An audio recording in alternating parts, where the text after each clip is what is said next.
আমাদের এই ব্যস্ত জীবনযাত্রায় আমরা সবসময় চাই সহজ কিছু রান্না। আজকে মুসুর ডালের একটা সহজ রেসিপি নিয়ে তোমাদের সামনে হাজির হয়েছি।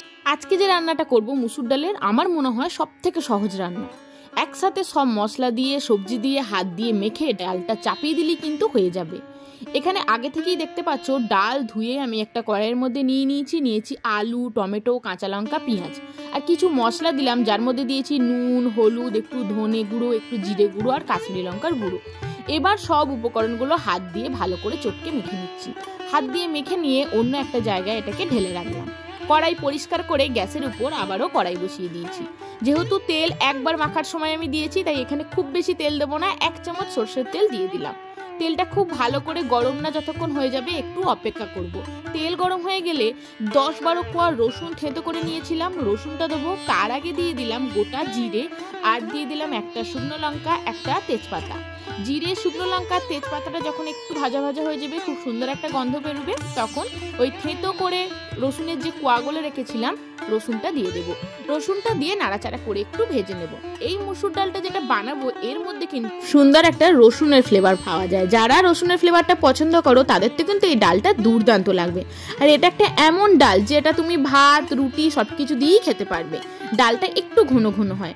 তারপর আর কি, রসুনটা ভাজা ভাজা হয়ে গেলে মুসুর ডালটা যা যা উপকরণ দিয়ে মেখে রেখেছিলাম সেই সমেত কিন্তু এবার কড়াইয়ের মধ্যে দিয়ে দিলাম। এবার হাতে একটু সময় নিয়ে এই ডালটাকে 1 থেকে 2 মিনিট নাড়াচাড়া করে একটু ভেজে নিতে হবে। গ্যাসের ফ্লেমটাকে একদমই বাড়াবে না, তাহলে কিন্তু ডালটা কড়াইয়ের গায়ে লেগে যাবে। ফ্লেমটাকে একদম কমিয়ে রেখে নাড়াচাড়া করে একটু ধৈর্য নিয়ে এটাকে ভেজে নিতে হবে। তারপর চাইলে তোমরা ঠান্ডা জল দিতে পারো, আমি গরম জল দিয়েছি। গরম জল দিলে কিন্তু ডালটা খুব তাড়াতাড়ি সেদ্ধ হয়ে যাবে আর টেস্টটাও খুব ভালো হবে। দেখতেই পাচ্ছ বেশ কিছুক্ষণ ধরে ডালটাকে কিন্তু নাড়াচাড়া করে এরম ভাবে ভেজে নিতে হবে। মোটামুটি কিছুক্ষণ আমরা ডালটা নাড়াচাড়া করে ভেজে নিয়েছি। এবার দিয়ে দিচ্ছি জল। আমি এখানে গরম জলটাই ব্যবহার করেছি।